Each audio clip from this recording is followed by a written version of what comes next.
Bapak, Ibu, saudara-saudara, saat ini semua wajib pakai masker. Kita pasti bisa menghadapi pandemi ini, Indonesia pasti bisa. Semua warga harus ikut berkontribusi. Tanpa kesatuan itu, kita tak akan mampu menghentikan penyebaran COVID. Tes. Wahai engkau, di masa pandemi ini, berjuanglah. Apakah engkau akan berdiam diri? Apakah engkau hanya sembunyi? Lihat isi dompetmu. Oh no. Cek saldo token listrikmu. Cek isi lemari dapurmu. Sadari tanggunganmu. Berusahalah, belajarlah, bekerjalah ketika sehat tenagamu. Tapi ingat, prokes, prokes, prokes.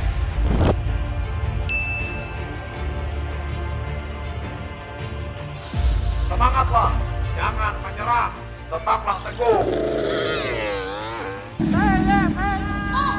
Bangkitlah di tengah pandemi ini, bangkitlah, bangkitlah, bangkitlah. Bu, cuaca pagi ini cerah betul. Ayo kita berjemur, biar sehat. Oh iya ya Pak ya. Iya deh. Ayo.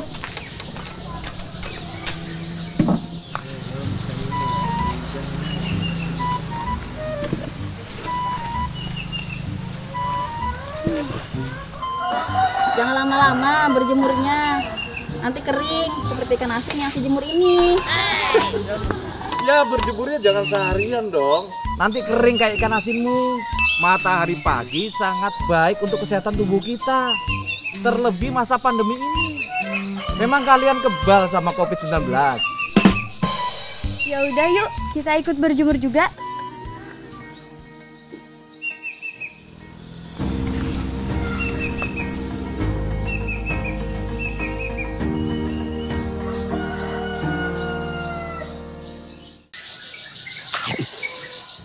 Ore 2 posisi. Siap, Ode 1. Ode 2 di posisi. Ganti. Siapkan barangnya. Temui saya di lokasi yang kita sepakati ya. Cepat. Siap, Ode 1. Segera disiapkan.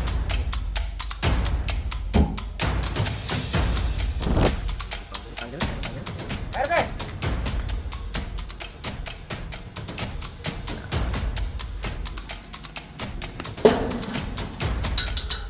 Orangnya di pagar.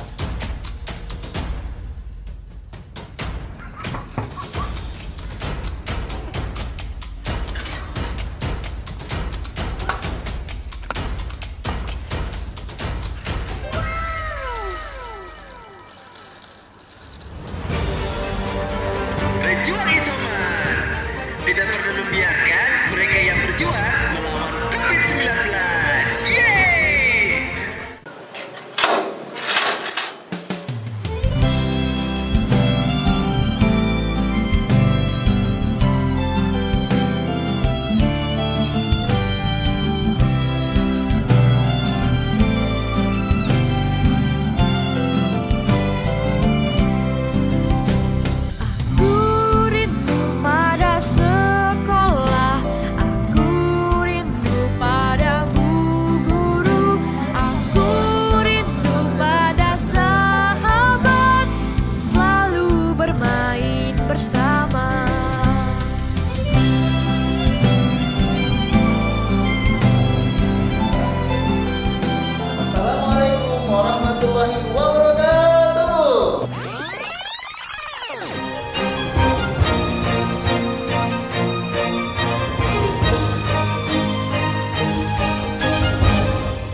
Selamat sore saudara, Kaltara Bicara kembali hadir menyapa Anda untuk membahas berbagai isu dan juga tema terkait dengan pembangunan Provinsi Kalimantan Utara. Kita ketahui Kalimantan Utara sebagai provinsi termuda saat ini tengah gencar untuk mengembangkan semua sektor. Salah satunya sektor pariwisata. Kalau dulu kita melihat bahwa banyak orang menyelenggarakan event, kemudian mengharapkan pengunjung yang sebanyak-banyaknya, sekarang sudah terjadi perubahan perubahan karakteristik, perubahan cara, di mana event pasca pandemi juga memiliki sentuhan yang berbeda.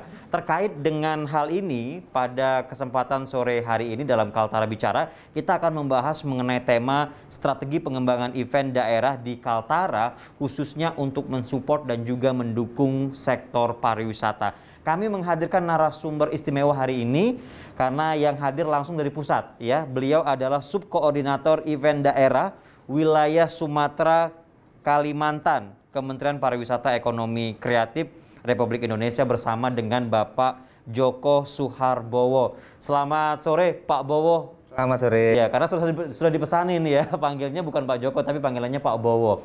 Pak Bowo, kita berbicara mengenai event ini menarik sekali. Saya terima kasih Pak Bowo sudah berkenan hadir di studio begitu Pak untuk berbicara mengenai event. Kaltara belakangan ini lagi banyak event ya Pak? Iya. Ada festival terakhir yang kemudian diselenggarakan adalah Musik Alam. Musik Alam Fest. Tapi sebelum membahas untuk wilayah Kaltara, Bapak kan menangani wilayah Kalimantan dan Sumatera. Betul. Sekarang ini perkembangan event itu seperti apa sih Pak?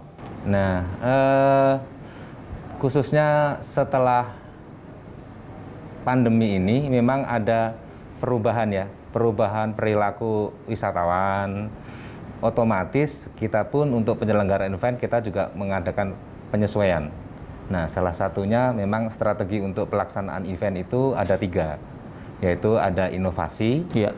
Inovasi itu adalah kita mengadaptasi ataupun menggunakan media digital dalam rangka untuk memviralkan event. Pertama inovasi, yang kedua adalah adaptasi. Adaptasi karena kondisinya memang masih dalam suasana pandemi.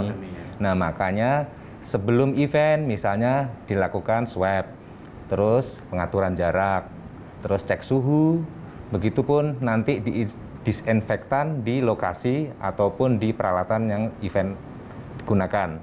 Yang ketiga adalah kolaborasi, yaitu kerjasama dengan seluruh stakeholder terkait yang bisa untuk mendukung pelaksanaan event itu. Tapi sekarang perkembangannya untuk wilayah Kalimantan dan Sumatera seperti apa Pak? Ketiga tadi inovasi, adaptasi, kemudian kolaborasi, 3 bagian ini sudah seberapa banyak berjalan sesuai dengan target yang sudah ditetapkan Pak? Karena itu sudah disosialisasikan sejak tahun 2020. Jadi kita sudah mengadakan sosialisasi Juknis pendukungan event istilahnya. Nah di situ dijelaskan bahwa salah satu strategi penyelenggaraan event di masa pandemi ini adalah itu, ya mau nggak mau dari teman-teman pelaku ekonomi kreatif khususnya event itu terinformasi dengan itu. Panitia dan Dinas Pariwisata Daerah pun sudah mulai mengetahui, sehingga di dalam pelaksanaan event khususnya di 2021 ini mereka sudah aware terhadap itu. Mereka sudah tahu ya Pak? Iya betul, sudah tahu karena sudah terinform bahwa untuk pelaksanaan event khususnya di masa pandemi dan mengingat perilaku wisatawannya juga untuk mengangkat trust wisatawannya juga untuk hadir ke lokasi itu, ada 3 syarat itu, dan mereka sudah mulai aware dan melaksanakan itu. Nah ini menarik mengenai ada perubahan, ada banyak perubahan ya. Event itu sekarang udah berubah pasca pandemi dengan sebelum pandemi. Untuk Kaltara seperti apa Pak? Ketika Bapak sudah, ini ada event musik alam, bagaimana Bapak melihat karakternya Kaltara? Iya, nah memang di awal itu sebelum pelaksanaan event kita kan sempat koordinasi, diskusi dengan pelaksana event, nanti pelaksanaan seperti apa. Nah teman-teman di aliansi komunitas Kaltara ini ya, itu juga menyampaikan awalnya itu mereka mau ngundang banyak. Jadi masih dalam konsep seperti paradigma yang lama Pak ya? Ya paradigma lama. Nah, tapi setelah kita sampaikan bahwa nanti resikonya A, B, C, D, terus sementara kita bisa melakukan pendukungan apabila mengikuti persyaratan yang inovasi, kolaborasi, adaptasi itu dari teman-teman aliansi atau panitia ini kebetulan dan dari dinas berkenan untuk istilahnya menyesuaikan dengan konsep itu. Dan kemarin juga pas pelaksanaan kita lihat bersama sebelum masuk ada pengecekan suhu, ada disemprot disinfektan, terus untuk bisa melihat itu kita registrasi secara online. Nah seperti itu kira-kira yang harus adaptasi yang bisa diterapkan. Terus pelaksanaannya pun hybrid. Jadi tidak offline murni, tetapi ada offline-nya. Ada streaming ya? Ada streamingnya. Nanti mungkin ada tappingnya juga, infonya seperti itu. Sinergi yang seperti apa sih sekarang kemudian dijalankan? Kan sekarang kalau dulu melihat daerah punya event ya daerah aja gitu. Sekarang kalau kita melihat beberapa event seperti musik alam itu kan ada Kementerian Pariwisata dan Ekonomi Kreatif juga hadir di setiap daerah begitu. Itu kolaborasi yang seperti apa kemudian yang dijalankan saat ini antara pusat dengan daerah, Pak? Jadi kalau di tahun 2021 karena sistem pendukungannya berubah, sebelumnya memang kita mendukung seluruh pelaksanaan event. Jadi anggaran itu full misalnya, tetapi dengan berlangsungnya sampai dengan 2021 ini sistemnya kita adalah pendukungan. Jadi diharapkan tetap daerah itu mengalokasikan anggarannya untuk melaksanaan event karena daerahnya akan melaksanakan, sementara kami mendukung sesuai dengan maksud dan tujuan dari kementerian itu, yaitu adalah pertama peningkatan kualitas pelaksanaan event. Jadi bagaimana kualitas itu tadi yang ada adaptasi, inovasi, dan kolaborasi. Yang ketiga itu bagaimana event itu semakin mendukung destinasi itu sebagai atraksi budayanya. Jadi memang karena perubahan pola wisata setelah pandemi ini, kita sebenarnya ada 4 kalau nggak salah ya. Ada 4, jadi pola wisata kedepannya itu adalah yang localized. Localized, oke. Ya, localized itu adalah penjelasannya kita tidak usah terlalu jauh pergi, tetapi daerah-daerah yang terdekat. Terus yang kedua adalah customized.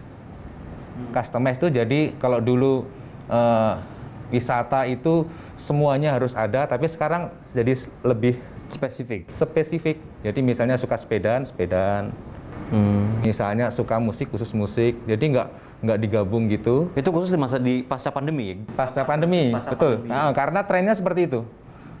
Terus yang ketiga, localized, personalized. Tadi customized tadi ya? Tadi customized, terus personalized itu sifatnya jadi dia tidak begitu masif. Jadi benar-benar personal, sesuatu yang personal yang nanti bisa diharapkan itu dia punya ketertarikan apa, memberikan dampak ataupun pengalaman yang personal. Artinya di pengalaman dari si wisatawan ini yang lebih dikuatkan. Iya, betul. Yang terakhir, smaller in size. Jadi tidak seperti dulu wisatawan yang bareng-bareng. Nah, sekarang lebih trennya ya. Trennya adalah misalnya keluarga satu mobil, atau misalnya backpacker sendiri, atau berdua, atau semacam itu. Jadi tidak masif sekali gitu. Trennya seperti itu. Kalau dulu kan ya, kalau dulu mau berwisata, wisatanya rame-rame. Ya, betul. Sekarang sudah berbeda. Iya. Tapi di sebagian daerah, khususnya di Kalimantan Utara juga kan tadi seperti yang menyelenggarakan event, panitia masih berharap bisa mendatangkan massa sebanyak-banyaknya, padahal itu merupakan paradigma lama. Iya. Itu gimana untuk penyesuaiannya itu kan perlu waktu ya? Iya, memang. Nah, jadi kita sampaikan ke teman-teman pelaksana event atau panitia, memang kalau dulu itu kita penilaiannya adalah kunjungan offline atau istilahnya wisatawan yang datang offline. Misalnya acara musik acara musik mereka datang jumlahnya berapa. Nah, sekarang kita alihkan ke viewers. Viewers itu misalnya di YouTube atau di nanti misalnya tappingnya mereka, laporannya teman-teman panitia, salah satunya ke kami adalah lewat itu. Jadi tidak seperti dulu yang benar-benar murni pengunjung langsung yang di eventnya. Dengan konsep yang kemudian ditawarkan yang sudah dijalankan dari Kementerian Ekonomi Kreatif terkait dengan pengembangan event ini, kan kita melihat bahwa ini adalah sebuah transformasi, tidak hanya berbicara mengenai kuantitas tapi ke kualitas begitu. Betul. Apakah dengan strategi yang dijalankan sekarang Pak Bowo sudah mampu kemudian merecovery kondisi pariwisata, Pak? Kalau merecovery diharapkan seperti itu.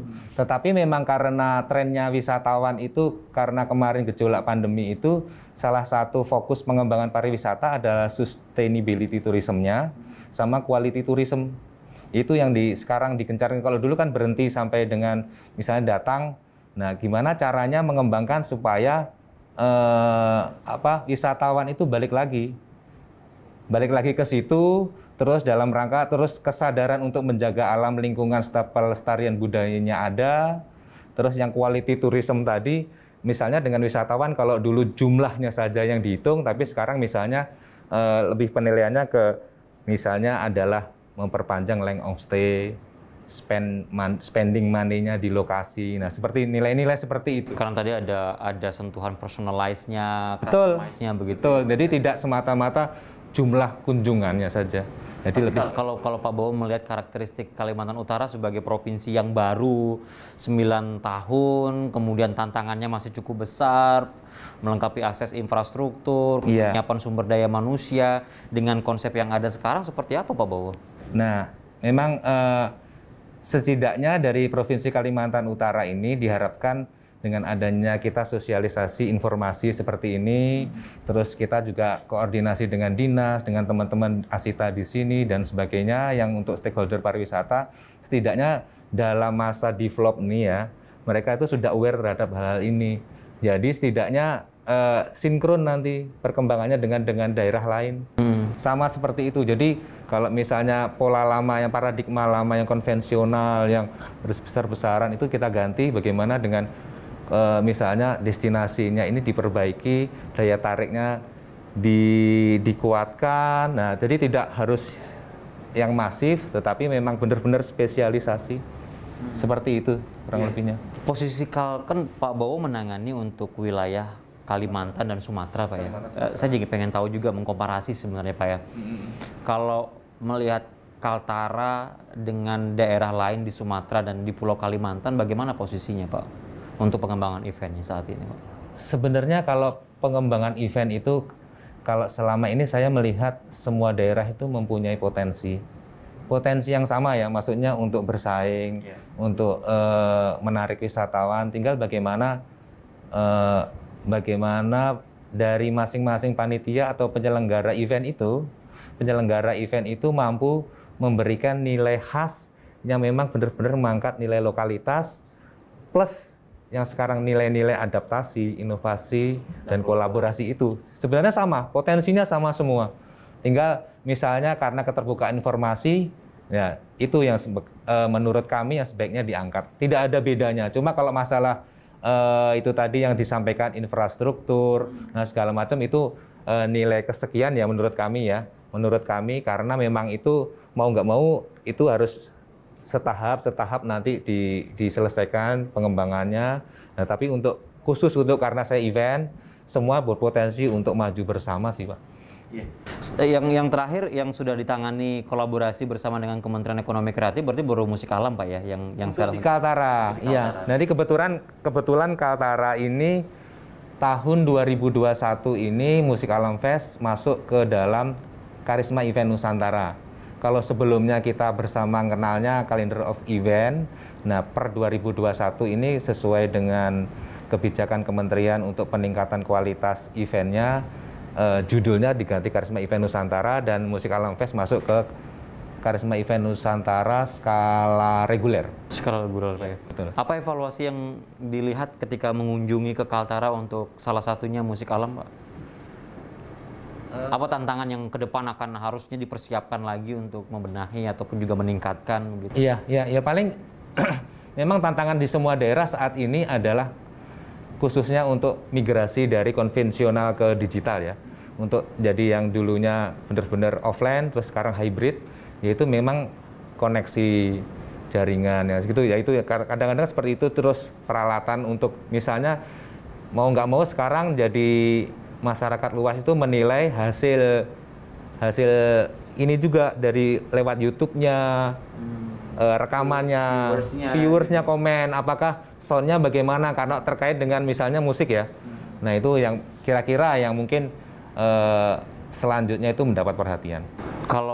Kalau yang strategi pengembangan event yang dijalankan sekarang dari Kementerian Ekonomi Kreatif yang Bapak tanganin di wilayah Sumatera dan Kalimantan, itu bagaimana kemudian mencoba untuk bersinergi dengan pemerintah daerah Pak? Apakah memang ini juga kalau kita Musik Alam kan itu merupakan bagian dari kolaborasi juga Pak ya? Iya. Itu bagaimana sentuhan yang dilakukan Pak? Sentuhannya misalnya dari mereka sebelum pelaksanaan itu, baik dari sisi persiapan grafis, terus persiapan nanti talent. Itu sampai sedetail itu Pak ya? Sampai sedetail itu. Jadi kami misalnya untuk pendukungan ini pun kalau misalnya dari teman-teman panitia itu akan mengusulkan istilahnya talent yang sifatnya nasional. Nah, untuk pandemi ini kami memang sementara memprioritaskan talent-talent yang dari lokal dulu, yang emerging gitu loh. Yang kira-kira nantinya berpotensi. Kalau nasional kan sementara yang tidak, misalnya istilahnya dampaknya yang sangat terkena saat pandemi ini adalah teman-teman yang memang event atau talent lokal yang biasanya dapat job, atau misalnya pelaku industri kreatif yang selama ini sangat terdampak. Nah, seperti itu sih kurang lebihnya. Jadi kalau misalnya ada pilihan, ada yang nasional sama lokal, kami lebih memilih untuk mengangkat atau membantu teman-teman yang lokal ini ya, daripada yang nasional. Sementara ini ya, karena posisinya pandemi. Tapi seberapa besar itu akan berdampak kepada kan viewers sih Pak? Kita melihat viewers ada transformasi dari konvensional ke digital gitu. Iya, betul. Kalau dari konten lokal sendiri, talentnya lokal sendiri, berpengaruh nggak kepada viewers juga Pak? Sebenarnya kita sampaikan ke teman-teman panitia untuk dapat menyampaikan, karena di kami sendiri untuk dukungan pun kan untuk tahun 2021 ini anggarannya kan terserap untuk refocusing juga. Jadi kami menyampaikan istilahnya pengertian kepada teman-teman daerah, gimana ya pokoknya yang teman-teman lokal dahulu deh yang diutamakan, yang kira-kira berpotensi. Sementara ya kami minta untuk yang tahun ini misalnya belum dulu mengundang teman-teman yang sifatnya nasional, kecuali kalau mereka bisa kompromi masalah budget dan sebagaimana gitu. Kalau misalnya mereka terlalu tinggi kan sayang nih teman-teman lokal yang terdampak karena budgetnya untuk teman-teman yang nasional ini terlalu besar kan, jadi ini makanya kami prioritaskan ke teman-teman lokal dulu. Tapi ada nggak ke depan itu kalau kalian berbicara mengenai event Pak ya, ada event yang bersinergi nggak? Maksudnya ada keterhubungan antara satu daerah misalnya Kaltara dengan wilayah lain di Kalimantan yang itu terhubung gitu Pak? Nah itu menarik tuh. Jadi memang sebenarnya harapannya seperti itu. Nanti ada semacam paket mungkin ya. Misalnya dari wisatawan itu akan terhubung, misalnya minggu ini ada event di sini, minggu selanjutnya ada event di Kalimantan mana. Jadi sebelumnya dari jauh-jauh hari itu udah terkonsep dan mungkin tematik atau apanya bisa seragam. Jadi misalnya Kaltara mengangkat apanya, Kalimantan Timur mengangkat apanya, terus ini kayak semacam touring atau ya itu menarik. Memang harapannya seperti itu, tapi masih dalam konsepnya itu misalnya ini kabupaten kota. Tapi kalau misalnya antar provinsi, nah itu sedang digodok sih sebenarnya. Diharapannya seperti itu juga. Jadi itu misalnya kategori Ken nasional, nah itu sifatnya seperti itu. Jadi kolaborasi antar provinsi. Kalau sifatnya seperti itu. Tadi Pak mengatakan mengenai tantangan nih Pak, ini menarik. Banyak yang masih ada yang menyebutkan tantangan itu sebagai masalah ya, kendala begitu. Tapi kalau menjadi tantangan kan harus diselesaikan. Kalau menjadi masalah banyak dihindari gitu Pak. Selain mentransformasi ke paradigma konvensional ke digital, yang karena memang walaupun dikatakan percepatan perubahan pasca pandemi ini kan cepat banget Pak ya. Iya. Ngejarnya cepat banget. Selain itu ada tantangan lain nggak Pak ya? Tantangan lainnya yang saat ini menjadi concern kami itu salah satunya adalah pelestarian lingkungan. Pelestarian lingkungan? Iya, karena itu isu global ya. Itu isu global, makanya dengan Musik Alam Fest, terus tematiknya adalah harmonisasi alam, jadi mengangkat kreativitas. Teman-teman di sini lokasinya ada di tempat alam, tidak di dalam gedung. Jadi auranya itu kesadaran seperti itu yang saat ini memang menurut kami itu penting. Terus terhadap adaptasi kolaborasi itu, nah kami untuk acara atau pelaksanaan event di masa pandemi ini kami juga sudah menyusun istilahnya protokol kesehatan. Protokol kesehatan biasanya dikenal dengan nama CHSE, yang Cleanliness, Health, Safety, and Environmental Sustainability. Dan tidak semua sektor wisata, destinasi wisata sudah berhasil mendapatkan CHSE ya. Betul. Nah itu mereka memang nanti ada semacam asesor, tapi dilaksanakan secara online sih sebenarnya. Jadi mereka mengisi formulir yang sudah dilaksanakan mana, yang belum mana. Nah seperti itu sih. Itu akan sangat berhubungan dengan event juga nggak Pak?